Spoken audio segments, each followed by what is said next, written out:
Hello, my friends. How are you today? I hope you are well.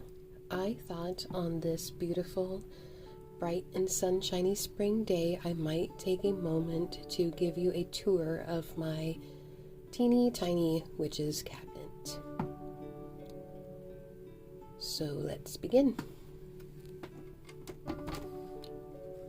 Okay, in the first couple of rows are where I keep my crystals. I have some rose quartz, some smoky quartz, iolite, amethyst. I almost called it lavender, oddly, but you might think I have more rose quartz than I do, but this right here is actually pink calcite. I have a good working relationship with calcite. It just happens to be one of my favorite stones to work with, so I have some pink calcite. Right here is pineapple calcite, some beautiful green calcite, and over here is a big beautiful hunk of blue calcite. I like to keep the collections of things that I work with kind of small so that I can form some strong relationships with them. This is like my little magical friend group that I call on when I need support. So say hello. All right.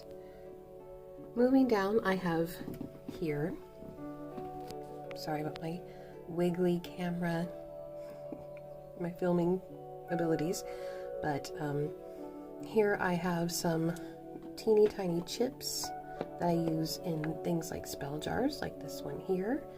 I use these in spell bags, and they're just kind of nice to have around.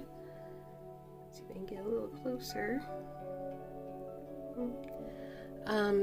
I have, let's see, there's citrine, garnet, aquamarine, quartz, and amethyst, and above that is a lovely piece of precious and sacred Palo Santo wood that I keep, and occasionally will burn that with great reverence, of course.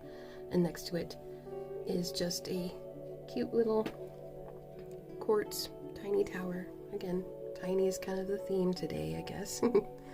Moving down, this is my oil collection. You'll see that there are 8 different oils.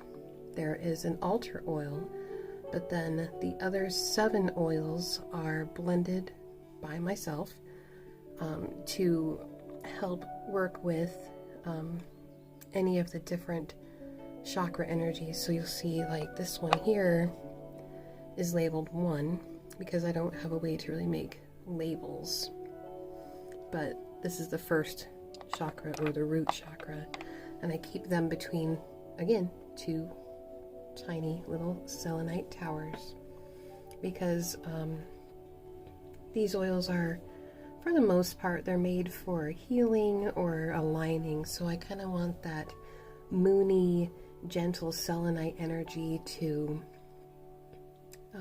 be present with them. So again, these are tiny little bottles.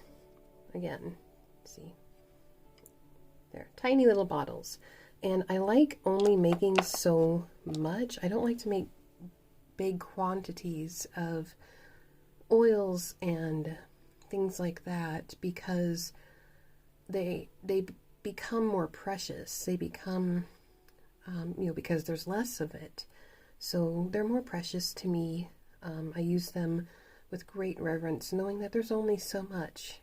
Yes, I can always blend more, but I take the act of blending oils and incenses very seriously. It's a whole ritualistic experience, and it takes time and energy.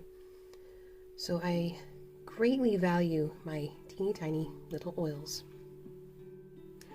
Moving on to the other side. Ta-da! Here we go. I keep my incenses, my hand-blended incenses, the one that I make in these bottles here. This is a this is the autumn equinox incense. Yes, that's the autumn. This is the summer, And something I like about this summer, I just made this.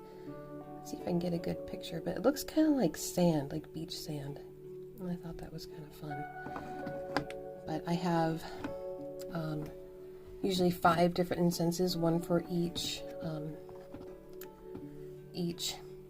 equinox and solstice that I burn on those occasions. I also have, which of course would be complete without a few black candles in their cabinet. And then here, meet my friend Pip, or Pippin. He's just a little earth elemental that I was given as a gift for one of my birthdays. And he just kind of guards everything in this cabinet and keeps it safe. Moving on, more incense. I actually burnt all of my spring incense on the last equinox, so I need to again blend some more.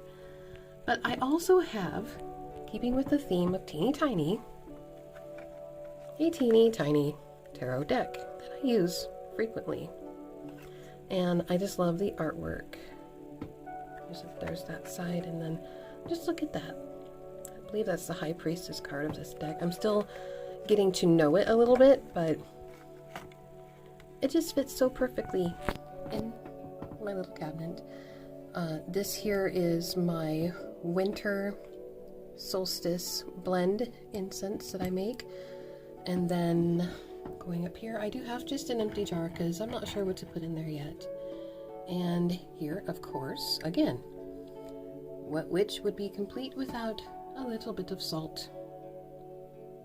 And this jar here is maca powder. I hope I'm saying that right. That's the issue when you only read things and you don't hear them spoken, is sometimes you have a propensity to mispronounce them. But I use that in my in some of my incense blends, but also while I'm burning incense, because it helps it to burn a little more evenly.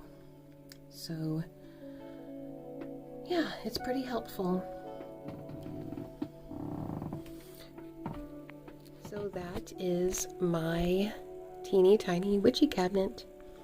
What kind of things do you keep in your cabinets or witchy storage spaces? I'd like to know. Tell me in the comments.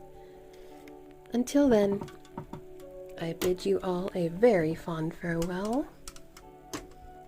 And until we meet again, my friends.